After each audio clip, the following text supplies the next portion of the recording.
What's going on, everybody? On today's episode of the Big and Bold College Football Show, I have a real football game to talk about, right? Actual content to get into from a game that was played. And while it is, just Nebraska at Illinois, it has some significant connotations, right?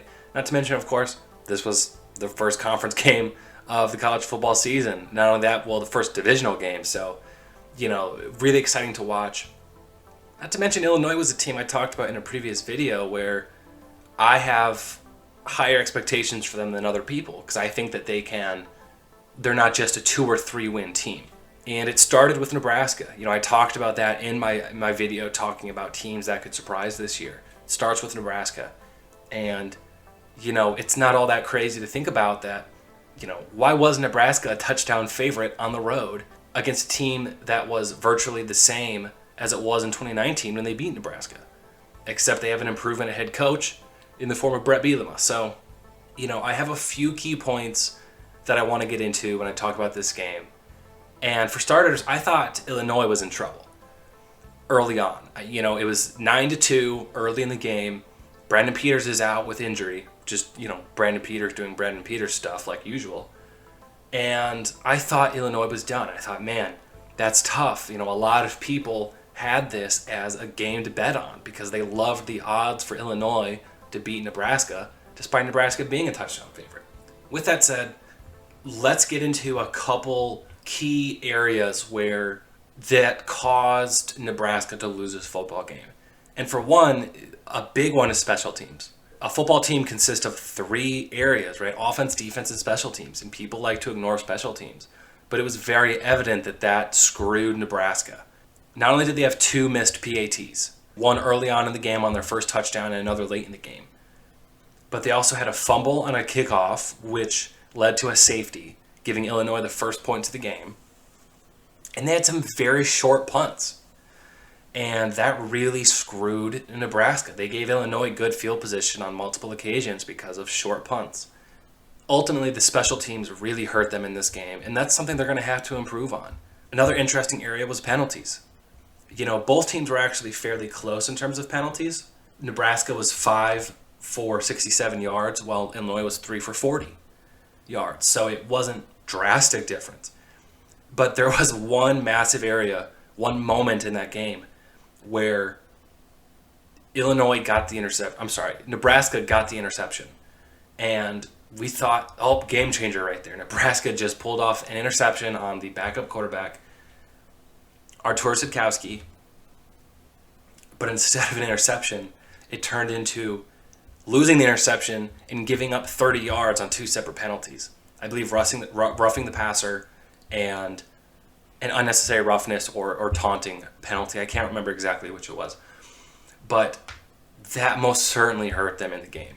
And I would say a third key point was they had a very one-dimensional offense. It revolved all the way around Adrian Martinez. And when we look back on the Scott Frost era, I think part of what has screwed him, or at least affected his chances of success, is, not only just issues with recruiting and things along those lines, but he tied his hip to Adrian Martinez. And his success or failure dictated a lot of Nebraska's success or failure. And while Adrian Martinez did have some bright moments, he had 230 yards and a touchdown through the air and 111 yards and a touchdown on the ground. But with that said, it all revolved around Adrian Martinez. I'm going to talk about a couple other stats when I get into Illinois' keys to victory, but ultimately, while Martinez did have a turnover-less game, he only completed 50% of his passes. And he had one big run in the game where that really gave excitement for Nebraska fans, that he busted open for a touchdown. Other than that, it was a real struggle for Nebraska on offense. I think that their offensive scheme is interesting, but it just wasn't working against Illinois. Now, let's look at Illinois' keys to victory, and I have a couple hilarious stats that I want to list off here at the end when I'm done talking about Illinois, Nebraska. Now, Illinois' offensive line did struggle early. They gave up 3 sacks in the first quarter when the offensive line was viewed as a strength coming into the year. That's something talked about before. And their pass protection did struggle a little bit over the course of the game, but after that first quarter, it was much improved. And what was consistently good was their run blocking. We saw Mike Epstein go for 16 carries for 75 yards and a touchdown, with Reggie Love III not quite as efficient, but he still got 45 yards off of 12 carries. So their run game was good. It was consistent. That helped to take the pressure off Artur Sitkowski. He's the backup transfer from Rutgers, and he stepped in, completed 12 of 15, only 124 yards, but he got in the end zone twice. I think Brandon Peters would have had a big game against Nebraska, but he did go down with injury. I'm not currently aware of the status of that injury, but more to come. More will follow with that one. But also, I'd like to point out that Illinois' man coverage was pretty impressive. They didn't register an interception in the game, although on 2 or 3 occasions they came very close. So the move for them to a man-covered defense is clearly an improvement over the zone defense that was ran in the previous coaching staff. Or run in the previous coaching staff. Yeah, I really like Illinois this year. They have a tough schedule, but this showed off their strengths. Their front seven that was able to get to the quarterback 5 times. And not only that, but they held Nebraska's lead running back, Gabe Ervin, to 33 yards, averaging 2.8 yards a carry. Illinois' front seven was very impressive. Not only did Brandon Peters go down with injury in the first quarter, Nebraska led the game in total yards, 392 to 326. First downs, 19 to 18, so similar stats, but still. And the teams were tied in turnovers. They both had 1 turnover apiece. That's why things like penalties, special teams, one-dimensional offense, that stuff kills a team, and that's what got Nebraska. Personally, I did say that if Scott Frost loses to Illinois week 1, I think he's fired. Not to say I think he's fired like this week, but I do think he will be fired with this loss. I think it's going to be a pretty obvious contributor to why he should be let go. So, with that said, now let's get into the Michigan aspect of this, right? Typically, this would be a Michigan-only episode. However, just with scheduling and things like that, I wanted to drop the Nebraska-Illinois overview, post-game into this episode, and then talk Michigan football. So with that said, let's get right into it, okay? My Michigan season preview, obviously this is something I want to do on a yearly basis, talking about Michigan football.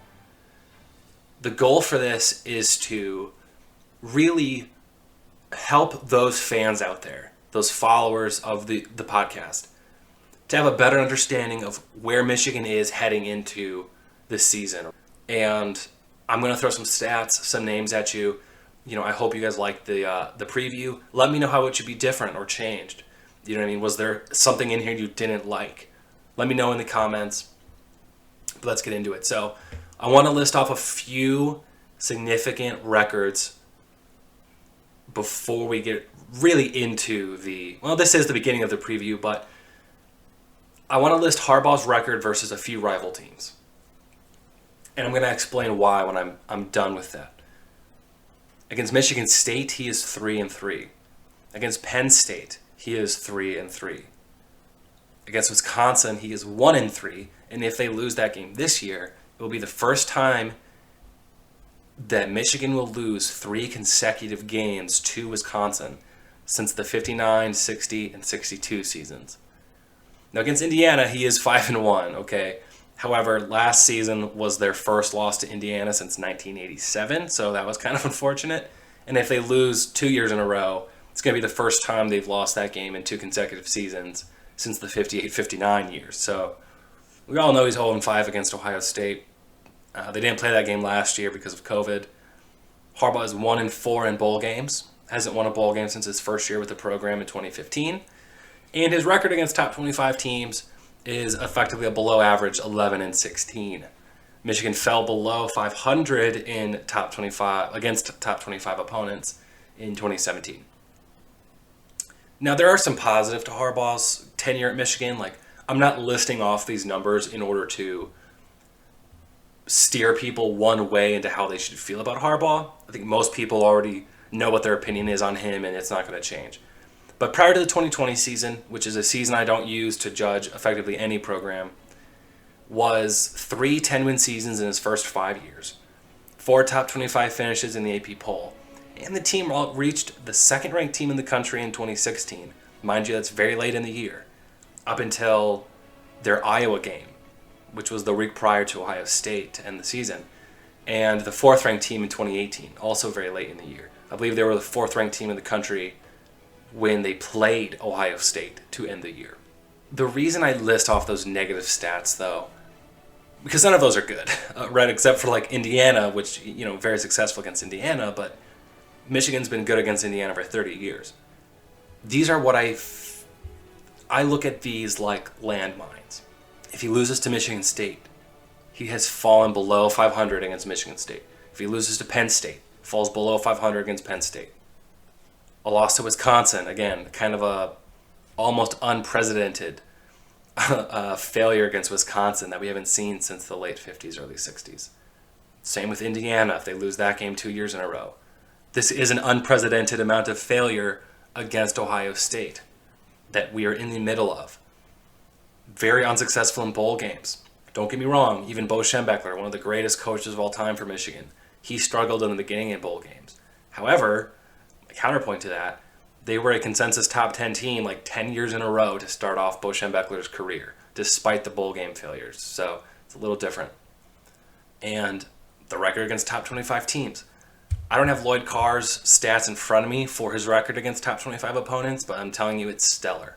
No Nick Saban, but it's fantastic. Michigan was very good at beating top 25 teams when Lloyd Carr was at Michigan. Even in his down years with the program, they'd figure out a way to, surprise a top 5 Ohio State, a top 10 Penn State, whatever. So that's really where Michigan is as a whole heading into this season. Last year, of course, Michigan was 2-4. They started off with a road win against Minnesota, top 25 Minnesota team. We thought it was a significant win, and it ended up that Minnesota trashed last year and Michigan trashed last year.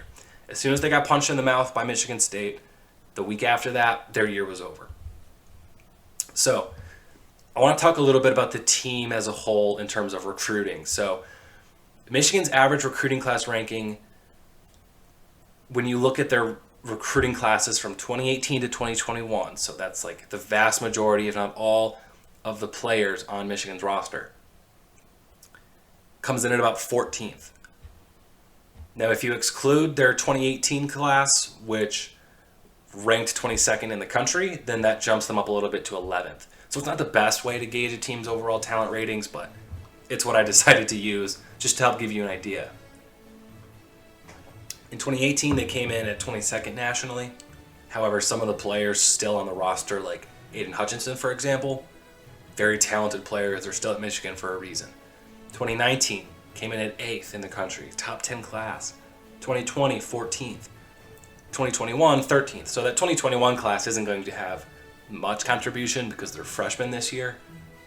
But specifically that 2019, 2020, the 8th and 14th ranked classes in the country, per the 24/7 Sports Composite rankings, let me tell you, that means Michigan has the second most talented roster in the Big Ten. They've had the same head coach for 6 years. Michigan should not be viewed as a 6-win team this year, which is where you see a lot of predictions. But that's a conversation for later in the episode. Just wanted to get out there, Michigan has a talented roster, and I want to talk about some of that talent. I'm not going to run through a too deep depth chart, but I want to talk about some positional strengths. At running back, leading the way is going to be Hassan Haskins. So he came into Michigan specifically as a linebacker / running back, but at Michigan he dedicated himself to the running back position. He's averaged over 5 yards a carry at Michigan, but he only has 182 carries in the last 2 years. But 10 of those carries did turn into touchdowns. I like Hassan Haskins.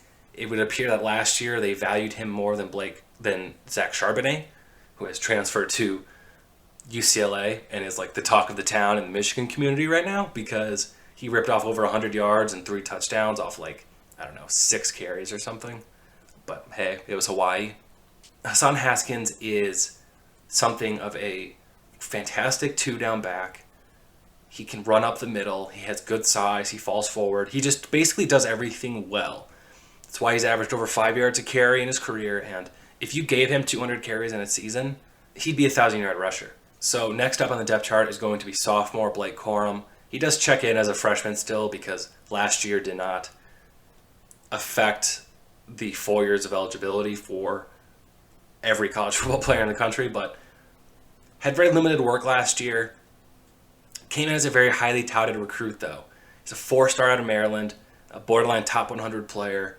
Had offers from schools like Penn State, LSU, Ohio State, I believe Alabama. And the dude's absolutely yoked. I mean, the guy's jacked. Runs a 4.4 40 with fantastic pass catching ability. Little muscle hamster. He's like 5'8" and massive. I think he could take over as their number one running back this year. But with Hassan Haskins, that's just not going to happen. But he's going to get the receiving work. He can be lined up wide. They can send him out and then catch the ball and get out in the open and use his legs to create yards after the catch. Great running back. I also wouldn't be surprised if he was used as a goal line guy because of his short stature and his ability to run through opponents. And then finally, third on the depth chart is going to be Donovan Edwards. So he's a top 50 player from West Bloomfield, Michigan. Top 3 running back in the class of 21. Highly recruited by Georgia, Oklahoma. And this is really all on Michigan to turn him into an All-American and All-Big Ten player. Maybe not this year because of their talent on the roster. But year 2, year 3, what I mean by talent on the roster is Hassan Haskins and Blake Corum above him on the depth chart. But year 2, year 3, for Donovan Edwards, he should be their 3-down back, a 1,000-yard rusher. Quite honestly, he could be a 400 or 500-yard receiver as well.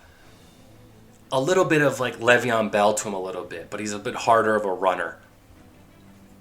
Fantastic player, and I'm excited to see him on the field a little bit this year. But again, it's going to be sparingly.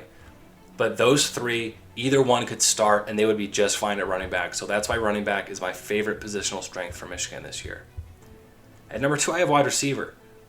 Leading the way for them is Ronnie Bell, who in 2019 showed that he's a fantastic yards after the catch player, and he's solidifying himself as an outside receiver. So originally more of a slot guy. In fact, in high school he played a lot of basketball. But he solidified himself as the team's number 1 wide receiver, and he'll be playing on Sundays. I think he has a bit of a wiry frame. He has some drop issues. With that said, I think he's a very talented receiver that hopefully with some improved quarterback play this year, regular offseason, we're going to see Ronnie Bell really take steps forward. Next up is a bit of a competition between Dalen Baldwin, Jackson State transfer, and Cornelius Johnson. So Baldwin was a great transfer pickup for Michigan, originally from the state of Michigan, went to go play at Jackson State, where Deion Sanders is currently the head coach, if you recall. While Cornelius Johnson, he's going to look to take a bigger step forward this year. 4-star out of Connecticut. Both guys, 6'3", 6'4", like 215 plus, perimeter receivers. With Ronnie Bell on one side and either Cornelius Johnson or Dalen Baldwin on the other, they're going to be just fine on the perimeter. And if Cornelius Johnson's got to come off the field, Dalen Baldwin comes on, and I don't think there's much of a loss there at all. So really like what they have going on the perimeter. I think Cornelius Johnson specifically compares well to Nico Collins, if you remember watching Nico out there in 2019. And then at slot receiver, you're going to see a bit of a duo of Mike Sainor still, who's been at the program for a few years now. Good slot receiver, reliable. And AJ Henning, who was their highest ranked recruit in their 2020 class. I really want to see AJ Henning take a starting spot on the slot this season because I think he could be their most talented wide receiver. But time will tell. Sophomore this year. Obviously, he'll be taking a big step forward next season. I mean, the future of that position is, I think Dalen Baldwin has like 3 years of eligibility left. AJ Henning, Christian Dixon is a freshman. Roman Wilson, sophomore. Those guys both have blazing fast speed. The future of the position is positive at wide receiver. I think they're going to need somebody to step up, specifically opposite of Ronnie Bell. So is it Cornelius Johnson? Is it Dalen Baldwin? Does AJ Henning step forward this year? If one of those guys do that, they're going to be a fantastic receiver unit. And I think they have the second best collection of wide receivers in the Big Ten behind Ohio State. And third, I'm going to let you know, I'm going to contradict myself a little bit talking about this third positional strength when I get into positional weaknesses. But I love the defensive line / edge rushers for this team because I think they have upside. So I'm including Aiden Hutchinson in this. I'm including Taylor Upshaw in this. Now, guys like Upshaw, Hutchinson, they could be hand-in-the-ground edge rushers. They could be stand-up pass rushers, which is pretty likely, kind of that 3-4 outside linebacker role. But I'm including them in this. The defensive line with those edge rushers I just got done talking about, specifically Aiden Hutchinson, who has All-American potential, but injury ended his year last year. He was still coming into form in 2019, where he did show that potential he has. He had some fantastic games in 2019. You also have former 5-star Chris Hinton from the state of Georgia. He's shown flashes of his ability the last couple of years. And again, I keep referencing 2020 because it was just a knife in the side of every player looking to develop and improve from 2019. But that's what this year is for, right? He's ready to take over a full-time starting job at defensive tackle in their 3-4 scheme. Meanwhile, Mozzie Smith, a pretty highly coveted 4-star out of the state of Michigan in the same class as Chris Hinton, should take over the starting nose tackle role. He's kind of the one that's been talked about a lot in the offseason, so really excited to see Chris Hinton and Mozzie Smith together. Then, of course, you have Donovan Jeter. It seems like the last 2 off seasons, people have just talked about how ready Donovan Jeter is to blow up on the field for them. He has the size they need on the defensive line. He himself has said this is the year that he actually takes over and does it, or that he needs to do it. Like, no more talk, get on the field, help this team win football games.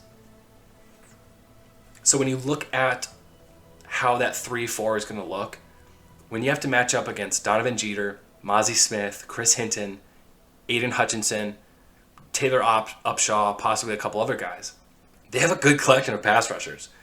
So that's why I love the defensive line so much, because of the upside. Now let's look at some positional weaknesses. And number 1 is obviously corner. I think we all knew cornerback was going to be their top positional weakness, because if you watched pretty much any Michigan game last year, you watched Michigan corners, Vincent Gray, Jamon Green, get burnt consistently on a weekly basis. Now granted, last season you lost Kwity Paye to injury. You lost Aiden Hutchinson. They were really struggling with their pass rush last year. They were a little undersized last season. Some guys weren't quite developed yet. But opposing offenses were able to scheme up the most simple of passing offenses where they were able to just create one-on-ones on either side of the field, get the ball in the air, and he was either going to be a pass interference or holding call, or they were going to come down with it. I mean, I swear, that was the first 4 games of the season for Michigan after their Minnesota game. Over the course of the year, Jamon Green did improve, and that helped. But you look at some of these performances, I mean, against Michigan State, freaking Rocky Lombardi at quarterback, 323 yards and 3 touchdowns. Against Indiana, now granted Michael Penix Jr. is a talented quarterback, but the way they were able to score on Michigan was ridiculous. 342 yards and 3 touchdowns. Against Rutgers, 381 yards and 3 touchdowns. That game went into overtime. It was ridiculous.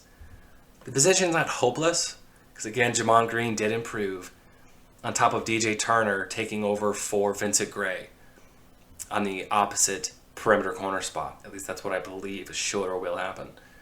On top of that, Andre Selden should be their starting nickel corner. Pretty highly coveted 4-star out of high school.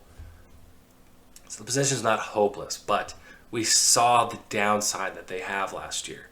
The Indiana game specifically was very annoying. I mean, like they get to the end zone, have one guy flanked out left, flanked out right, and they would just get the ball up in the air. And usually it worked. Michigan State did the same exact thing, and it worked. Let's move on to the second positional weakness for Michigan this year, and that's tight end. Eric All is the starter. He was the starter at tight end last year. He was talked about as one of those athletic pass catchers at tight end, and then we saw him play football. He only had 13 catches in his career at Michigan. Suffered from terrible drops last year. I mean, just the most egregious of drops right in his hands. He does have upside because of the athleticism. He was kind of a low-ranked 4-star, borderline 3-star out of high school, but the athletic profile is really there. But he's not going to be relied on in this offense. And then you have Luke Schoonmaker at, the number 2 tight end spot, former 3-star. He has a grand total of 2 catches at Michigan. So, short of one of those guys stepping up, the tight end position is very weak this year. I'm not excited about either one. And then this third positional weakness, it was really hard for me to pick what that third positional weakness would be. Not really because I felt like this team is stacked with talent, but it's just that. I think that their third positional weakness is depth. Michigan is lacking serious depth across their roster. Some talent. I mean, there's certainly talent at certain positions. Really, it's linebacker that I'm worried about. Talked about contradicting myself when I'm talking the defensive line. Their defensive line depth is terrible. I don't know who I don't know who these depth guys are. We've hardly seen them on the field. Corner, talked about earlier. Tight end, talked about earlier. Even the offensive line makes me a little nervous. But again, I mean, there's a certain level of expectation when it comes to depth that you can't feel too confident about it, right? But Michigan's depth is a real concern. And it makes me nervous that a single injury to any one position kind of ruins this team.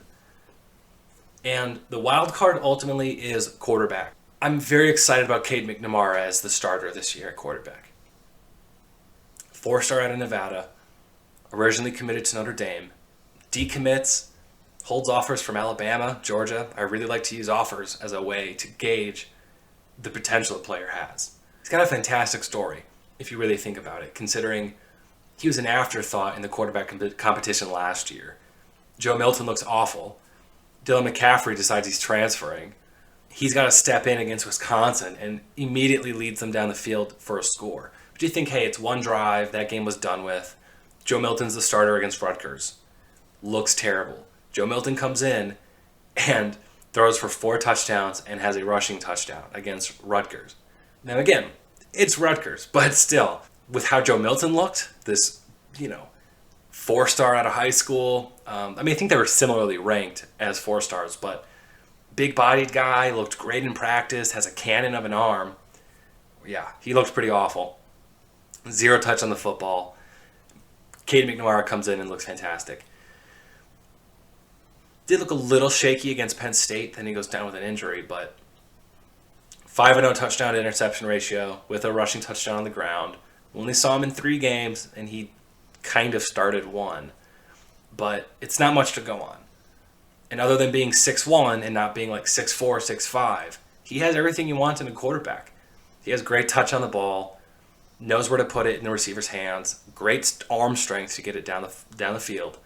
And his football IQ seems to be pretty solid. So he could give Michigan the best quarterback play Harbaugh's had, which is more indicative of the struggles at the quarterback position than anything else. Just the incredible level of average quarterback play that Michigan's had.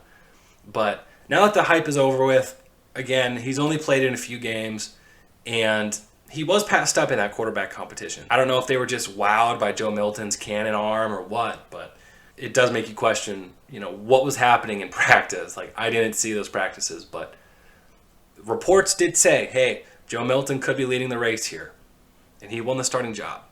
Ended up in Cade McNamara's hands, so he's the starter this year. Behind him is J.J. McCarthy and Alan Bowman. J.J. McCarthy is definitely being talked about like the second coming of Jesus at the University of Michigan. 5-star quarterback commit, top 30 player overall in the class of 2021.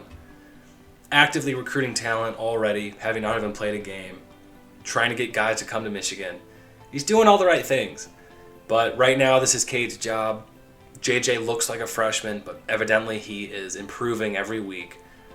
Makes you kind of wonder what's going to happen with quarterback next year, right? Like, is Cade McNamara going to lose that job next season? Maybe be forced to transfer? I don't know what's going to happen with that. But this is Cade McNamara's job this year, and I'm very happy about that.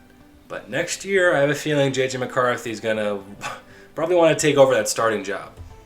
But outside of that, as for Alan Bowman, again, Texas Tech transfer, he looked very good as a freshman at Texas Tech. Then the team kind of fell apart, injuries took hold, and he hasn't been the same the last couple of years. So kind of pedestrian numbers the last couple seasons, and so I don't see him making waves at the quarterback position for them. Not very worried about Alan Bowman. Next up, I want to talk about some coaching hires. So I think the best hires for Michigan in their coaching staff, which there were many hires, but you have Mike Hart, right? All-time leading rusher at the University of Michigan, over 5,000 yards on his career. Comes in as the running back coach for them, replacing Jay Harbaugh as the running back coach. Jay Harbaugh taking another position in the staff. Coming from Indiana, where he held the same position as well as assistant head coach, this is a slam dunk hire for Michigan. I mean, it's nice for the media, right? Mike Hart's a coach at Michigan now. They bring him in from a different Big Ten school. But it comes at a time where Michigan has a fantastic collection of running backs that Mike Hart gets to play with. And on top of that, Michigan had an absolutely awful running back rotation last year. It was terrible. They usually used Hassan Haskins, but then they'd randomly throw Charbonnet onto the field, like almost out of guilt that he wasn't playing. And then they tried to use Blake Corum at times, get him out wide, but the rotation was absolutely awful. That's not all on Jay Harbaugh. I mean, that comes up to Josh Gaddis, offensive coordinator. That goes up to Jim Harbaugh, but getting Mike Hart was fantastic for them, considering that's a positional strength this season at running back. And I like Steve Clinkscale. Steve Clinkscale came in. They lost Mo Linguist as the secondary coach and co-defensive coordinator because he was offered the Buffalo job to go become the head coach at the University of Buffalo. He was replaced a few days later, and Clinkscale comes in as the former secondary coach for the University of Kentucky. And, people don't talk about Kentucky too much, but they actually had very impressive pass defenses there. And he got some talented guys drafted. Lonnie Johnson Jr., Kelvin Joseph. With Michigan's talent, I think they could have an elite secondary with him as their secondary coach. When you look at what he was able to work with at Kentucky. And not that it's my favorite hire, but it needed to be done. It's Mike McDonald. So, takes over at defensive coordinator for Don Brown. Don Brown, his first few years at Michigan, was very good defensive coordinator. Really his first 4 years, up until that Ohio State game in 2018. But you saw embarrassing losses on specifically the defensive side of the ball in 2018, 2019. Gave up some big games to talented teams, and the consensus was that against pedestrian offenses, that defense was elite. Top 25 teams usually not the same story, but he was a good defensive coordinator at Michigan, but he was stubborn. He didn't change his scheme like he needed to, and that ultimately led him to being fired. And in 2020, the defense was absolutely terrible. So, with that said, 2020 kind of pushed it over the line for fans, even though, there were injuries and things like that, opt-outs. In comes Mike McDonald, right? Regardless of what happened with Don Brown, in is Mike McDonald, former linebacker coach for the Baltimore Ravens, obviously where Jay Harbaugh is the head coach, Jim Harbaugh's brother. Or John Harbaugh is the coach, Jim Harbaugh's brother. And there's excitement, but also sort of concern with this hire. Because, A, he's never been a play caller before. Like, he was the linebacker coach there. I think he was an assistant at Georgia of some sort, or an analyst. But he's coming from the NFL, which is one thing. Hasn't been a play caller. And the defense is going from a 4-3 to a 3-4. So we have no idea what to expect for the defense. The defense could blow up either positively or negatively. They could have one of the top defenses in the Big Ten because they have talent. Or they could be one of the worst again. I don't know. So needless to say, talking about the team, let's get into some prediction. Offensive MVP, I have Cade McNamara because I think he's going to actually have a very good year this year. I think their rushing yards leader is going to be Hassan Haskins. I think he's a 20-20 guy, right? From the 20-yard line on one side of the field to the 20-yard line on the other side of the field. He can help get you there. But I think their touchdown leader, their rushing touchdown leader, will be Blake Corum. I think by the time they get inside the 20, they get the ball in his hands, they use him on the goal line, and I think he scores more of those red zone touchdowns for them. I think their receiving yard leader, going to be Ronnie Bell. pretty obvious. He's their number one target, most proven target, great with the ball in his hands. But I think their receiving touchdowns leader will be Cornelius Johnson, that perimeter threat, 6'4", had showed some potential last year. Let's move on to the defensive side of the ball. I think their defensive MVP will not be Aiden Hutchinson. I know that's who everyone is talking about this year, Aiden Hutchinson. I think it's going to be Daxton Hill. I think he's going to lead the team in tackles. He was second in tackles last year to Josh Ross, but now with the defense going over to a 3-4, and you're going to have two inside linebackers on the field all the time, I think Daxton Hill is going to really shine this year and lead the team in tackles. Sacks leader, I think, is going to be Aiden Hutchinson, obviously. May only be a 6 or 7 sack guy, but his contribution in terms of quarterback pressures, stopping the run, that's what's making him a first-round pick in the next draft. And interceptions leader, obviously, I think it's going to be Daxton Hill. He's the most talented player in their secondary. I think he's going to, depending on how they use him, he's going to help suffer the blow of the talent deficiency at corner they have. Now I'm going to get into my game-by-game predictions. Before I do that, I just want to say Michigan is a talented team. They're second most talented team in the Big Ten. Almost every position is led by a 4-star or 5-star. But they have a very new, young coaching staff. And we just don't know what some of these positional groups are going to do. So ultimately, that's what feeds into my predictions, is talent, but a lot of wild cards and a lot of new coaches. With that said, Western Michigan, week 1, at home, easily win that game. Up next is Washington. Again, it's in the Big House. Their first 4 games of the year are in the Big House. Washington is a good defensive team, very talented on defense. Their offense, a little questionable. I have them in my top 25. I think they're going to surprise people this year. I don't think they go all the way out to the Big House week 2 and beat the Wolverines. So I think they start off 2-0. They got Northern Illinois. I believe Rocky Lombardi, actually, Michigan State starting quarterback last year, is Northern Illinois' starting quarterback this year. I think Michigan's going to kill Northern Illinois, start off 3-0. I think they beat Rutgers. They went into overtime with Rutgers last year, but that was on the road, and this is an improved Michigan team in my eyes. So I think they start off 4-0, beat a top 25 Washington team week 2, and jump into the top 25. With that said, at Wisconsin, I think they lose that game, and Harbaugh falls to 1-4 against Wisconsin. At Nebraska, I think they win that game. Nebraska, again, looks kind of terrible against Illinois, and that was Illinois. So I think Michigan's going to beat up Nebraska and win that game. Some people want to call that a loss because I think they're fishing to give Michigan losses a little bit, but I do think they lose at Nebraska. I think they win at Nebraska. Following that up with a home game against Northwestern. Northwestern was good last year, although they suffer in losing a lot of production last year, more than almost any other team in the country, I believe. So I think they beat Northwestern at home. Northwestern's not been particularly good against Michigan, especially in the Big House. I think Michigan wins that game. At Michigan State. This one is a tough one because it is a road game. It's a rivalry game. You have no idea what's going to happen with this. And Michigan did lose last year, but with the defensive coordinator change that was definitely needed, with the quarterback change that was needed, I think that Michigan beats Michigan State on the road. Indiana at home. History says Michigan wins this game. I really don't see how they lose 2 years in a row, considering it's in the Big House this year. And again, same things that plagued them against Michigan State. Quarterback issues, defensive coordinator issues. Those things have improved. I give them a win against Indiana. At Penn State. Now again, if you're tracking, I have Michigan as a 1-loss team up to this point. I have them at 8-1 right now. At Penn State, I do think they lose that game. I think Michigan fans are really hyped. They're a top 15 team at this point at least.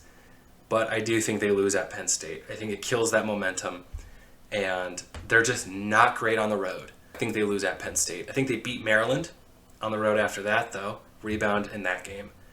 And then they get the Buckeyes in the Big House to end the year. Michigan at this point would be 9-2. Beating Ohio State, don't know if it would necessarily put them in a position to play for the Big Ten, but it puts them in New Year's Six conversation and possibly playing for the Big Ten. I don't know. It would certainly give Harbaugh his first win against Ohio State in his career. But until I see Michigan beat Ohio State, I'm not going to predict they beat Ohio State. I thought they were beating Ohio State in 2018. Didn't happen. Thought they were going to beat Ohio State in 2016. Didn't happen. Not going to predict they beat Ohio State. And I think Michigan goes 9-3. If you were tracking all those numbers, I believe Michigan goes 9-3 this year.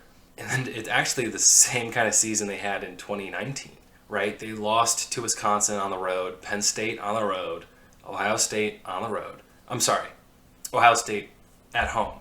So it's not exactly a unique prediction, right? I mean, you look at how their year went in 2019, that was their 3 losses in the regular season. Wisconsin, Penn State, Ohio State.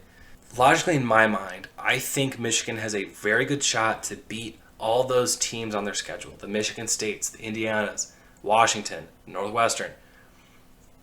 Those good, maybe not great teams this year. And then I look at, they don't do great on the road against ranked opponents. So I don't think Wisconsin, I don't think Penn State. And obviously they've lost every year to Ohio State under Harbaugh. So maybe you throw in a Nebraska loss. Maybe you throw in a Michigan State loss and they're 8-4. But ignore the who in my 9-3 prediction if you want. I think 9-3 is really realistic. They could beat Penn State, but they could lose to Indiana. You know what I mean? They could lose to Northwestern, but they could beat Wisconsin. It's not impossible. So yeah, I like them at 9-3. Needless to say, that's my season preview for Michigan.